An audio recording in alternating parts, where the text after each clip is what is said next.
Hi, everybody. This is Peggy McGuire, and this is English 106 Written Business Communication.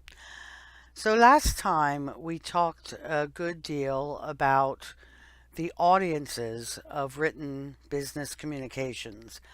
Today, we're going to now talk about matching audiences to the purposes for which we write in a business context, and then matching our purposes to the kinds of writing that we would most likely do to meet those purposes. We'll be calling those channels of written communication. So that's our topic for today.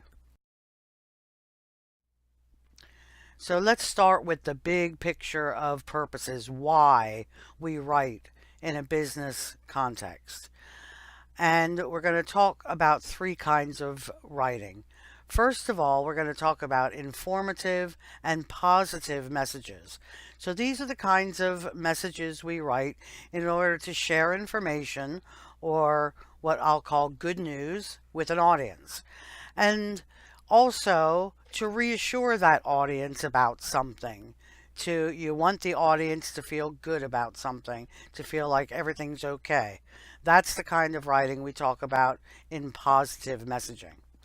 Now, those are the primary purposes, but we always have secondary purposes in writing that are sort of bigger picture, that not only do you want an individual audience member to feel good about your message, but in doing so, you want to build your or your organization's image with your audience. You want to solidify relationships.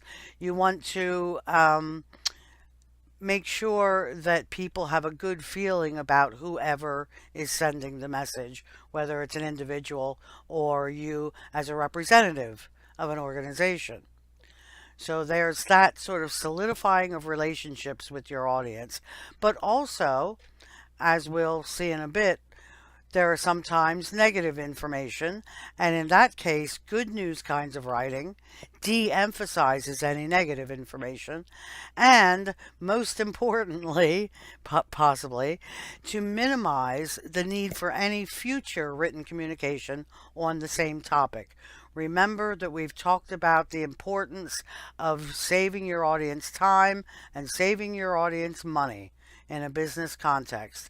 Well, here you're trying to save time by making sure that once you send the message, you don't need to send it again. That it's not going to raise a lot of questions that require you to go back and keep writing about the same topic.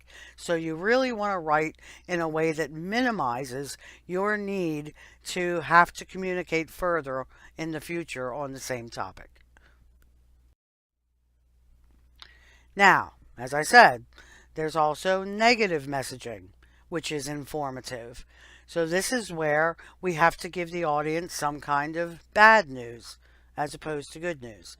So here's the kinds of bad news we're talking about: rejections, refusals, policy changes that don't benefit or don't seem to benefit the audience, poor performance reviews, product recalls, kinds of stuff that people just don't want to hear. And it's your job to make them hear it. All right? Because what you need to do is to help your audience understand the news and accept the message, whether or not they want to. And in doing so, maintaining as much goodwill as possible. We keep coming back to this notion of goodwill, that you want to leave your reader, if not happy, at least feeling okay about the situation when you're conveying bad news. Again, always secondary, sort of bigger picture reasons for writing negative messaging. To once again maintain your audience, maintain your image or your organization's image with the audience as much as you can. And once again, to minimize the need for future communication on the same topic. So in some ways, this is even more important than negative messaging, because people are likely to have questions if they're upset about what they're reading.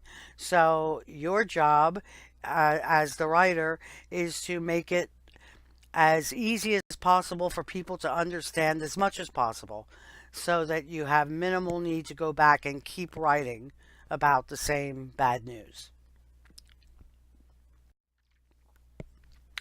And then our third kind of messaging is persuasive. So we've got informative negative, informative positive, and persuasive. And when you are trying to persuade, what you are trying to do in your writing is to get your audience to act or to change beliefs or to do something in some way. And that may be you're asking them to do something, you want them to accept your request. You've made a proposal, you want them to accept it. You've made a recommendation, you want them to say, okay. Or you may want your audience to buy something, to donate money, to hire you. Letters of application for a job are persuasive messages, right? You want your audience to pay the bill, to improve the work performance, to avoid unhealthy behaviors, stop smoking, stop drinking too much, stop doing drugs. These are primarily persuasive messages that you might be sending in the workplace. Secondarily, is this repetitive? To build you and your organization's image, to solidify those relationships, and especially with negative stuff, to overcome objections that might delay or prevent action that you want your audience to take. And again, repeating myself, to minimize the need for future communications on the same topic. All right.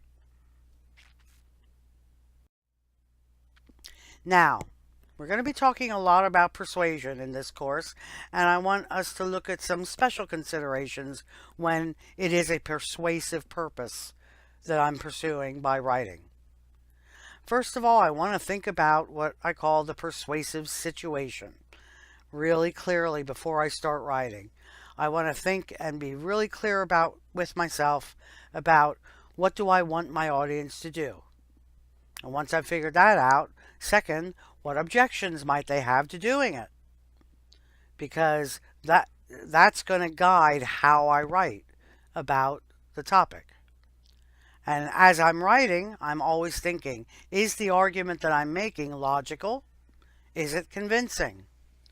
Will my audience consider me a credible messenger? Do I sound knowledgeable? Am I reliable? Right? How do I make sure that my audience sees me that way?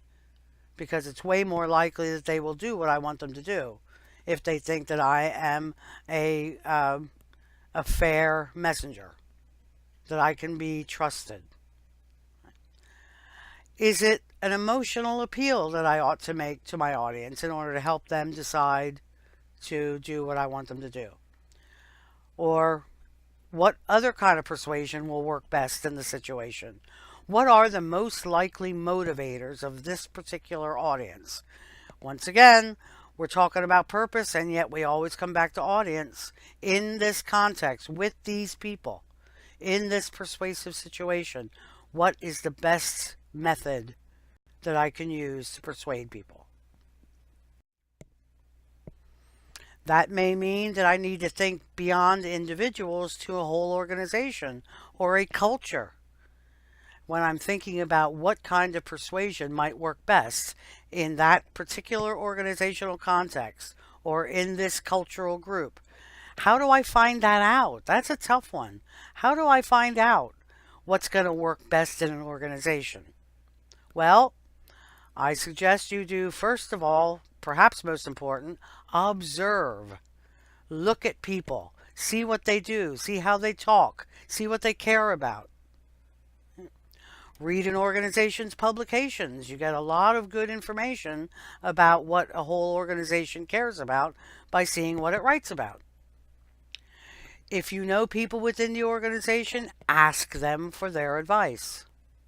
And imitate people who you know and you think are good at persuading other people to do things.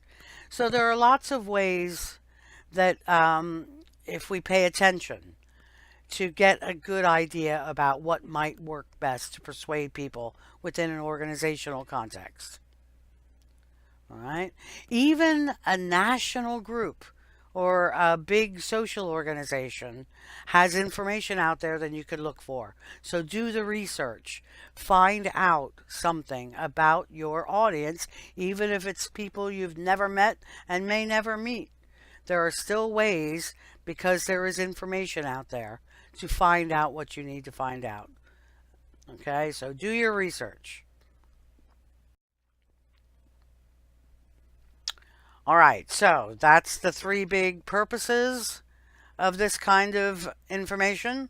So now let's talk about putting together purposes with the kinds of writing you're most likely to do. That's, as I said, we're calling these channels. Channels for written business communication. So let's go back to informing with positive messages. There are a number of different ways and channels that we can use. Sometimes you could use IM, instant messaging, or text messaging. If, and this is a very big if it's a short message, you just need a quick question answered, you just need a quick request for clarification. And if the topic is not critical, it's not super important, it's a small thing that needs to get done. But even in that case, you want your tone to be professional.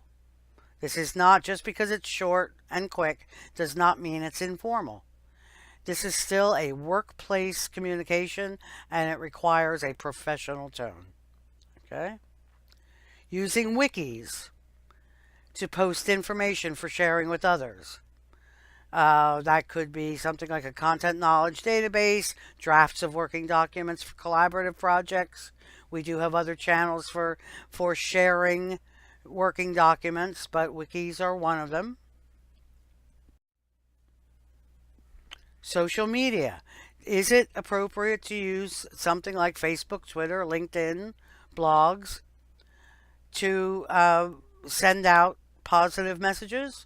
Well, yes, in some cases, because they are inexpensive ways to get people to know who you are, to establish your identity, and to make connections to increase your own productivity when you're dealing with customers and coworkers. So there are times when these are appropriate channels, but they are not informal channels. If you're in a business context, you still need to use professional tone.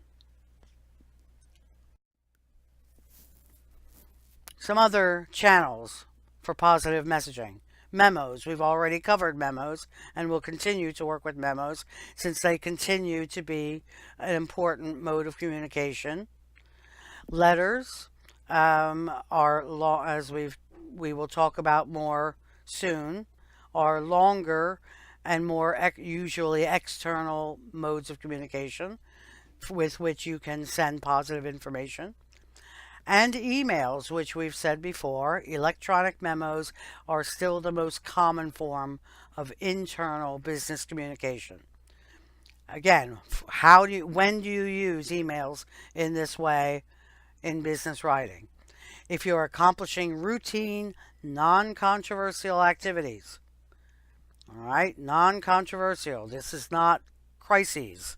We don't use memos and emails in crisis. Okay, but we do use them when it's a non-controversial routine activity, because they help us save time and money. They allow readers to respond at their own convenience. They give us the opportunity to communicate details accurately, and they create a paper trail. So you have documentation of every conversation. And that's very important in a business and workplace context. Now, let's think about what we just said about the positive channels. Now let's look at the negative channels. Channels for negative or bad news messaging. Email should not be used to communicate seriously negative information. It is always better to do face-to-face communication and letters if absolutely necessary if you are conveying bad news. When the bad news is a little less serious, then an email internally or a letter to a client or customer can be used if it's structured in a very specific way. First, always give your reasons before you state the bad news. All right? So you don't lead with the bad news or the negative statement. You lead with the why. Why am I writing? What's going on? All right? You give the background before you go to the negative message. Then, when you're ready to state the negative message, you do so clearly and just once. You do not need to repeat yourself when the message is negative. All right? Once you've stated the negative message, if some sort of alternatives or compromises are possible, you describe them. And always end with some kind of positive, forward-looking statement. Remember, you want to establish as much goodwill as possible, even if the message is bad.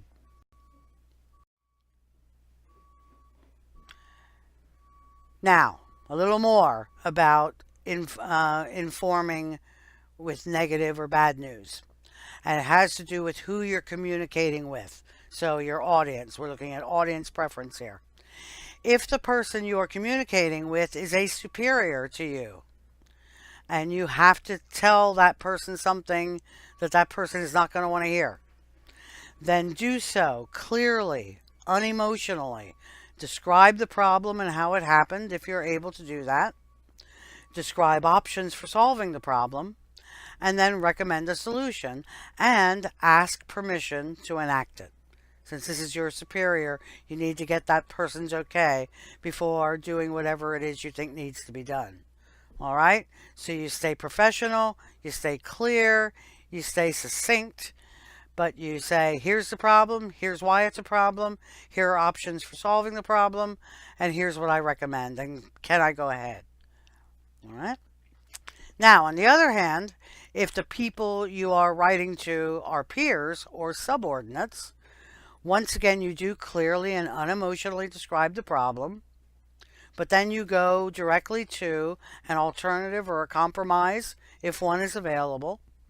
And if it's possible, and this is huge for goodwill with your audience, if it's possible, ask the reader for that person's input or help in making the decision, in deciding which alternative is going to be the best given this bad news situation. People love to be asked for their input. So if it's possible to ask for input, do so. It'll help make the bad news go down a lot easier.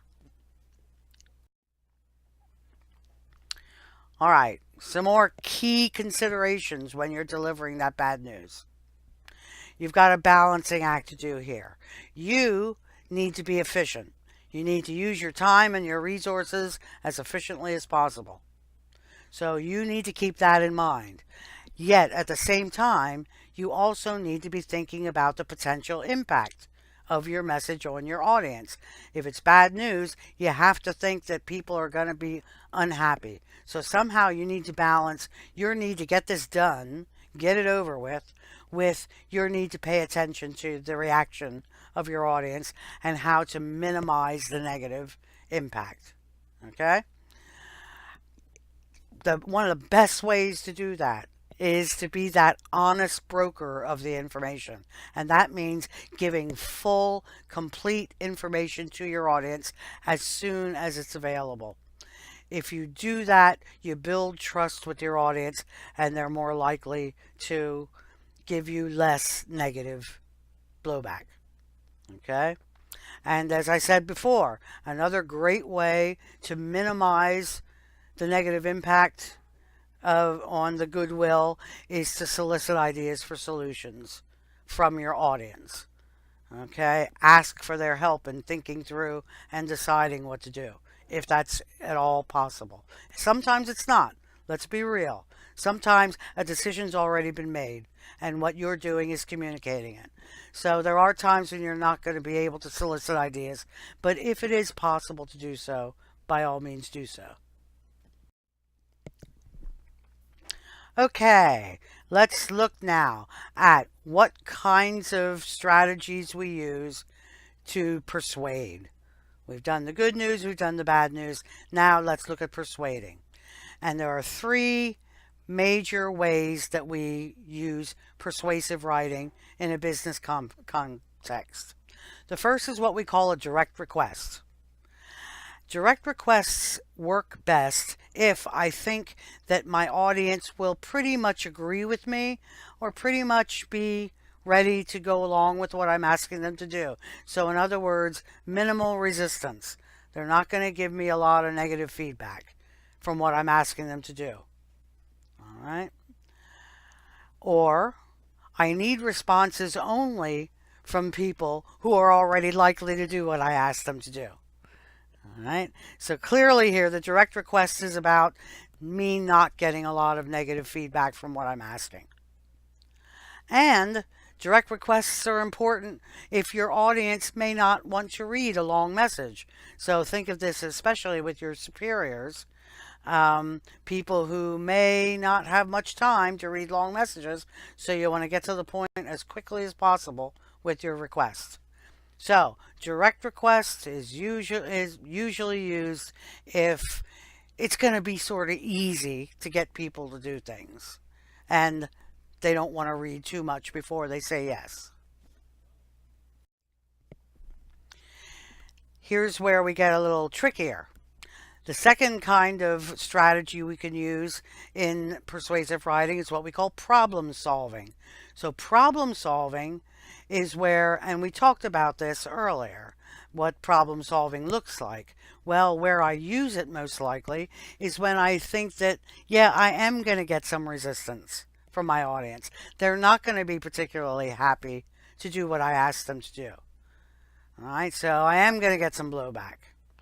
And because of that, I think about the people involved and I think a logical approach to this problem will work better than emotion in convincing them to do what I want them to do. I want to present a logical argument. Well, that's what problem solving is, logical argument. Okay, so I want to use logic because there's going to be resistance, but I think I can overcome it by laying things out in a sensible way. So the people will say, yeah, well, I may not be crazy about this, but it makes sense. Okay, that's a problem solving approach. And then the third approach is sales. And yes, exactly what it sounds like. If I think I'm going to get resistance from my audience, and I think emotion will work better than logic in convincing them. We've talked before about this, but think about how commercials sell cars. And they don't do it by giving you a lot of logical information, but they do it by hitting you at your feelings. How much fun it would be to drive this, about how important you would seem if you drove this, how rich you were if you were driving it. It definitely gets at the feeling level rather than the thinking level. Well, that's what sales does. It really gets you at the emotions rather than the logic of a situation.